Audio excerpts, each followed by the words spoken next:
How to create KFC account. Hey everyone, this is Susan from Create Login and Delete, and now let's get started. So first of all, launch any web browser or search engine on your device. Now just search for KFC sign up and select any of the link that is based on your country. So for instance, I'm going to choose this link right here.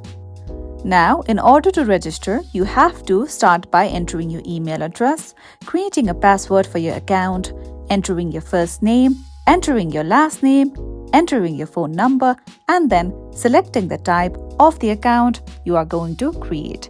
And at the bottom, you can see the verification process if you tap on this box right here. Okay, here we go. Now you have to select some images in order to verify your account and proceed further for registration for your KFC account.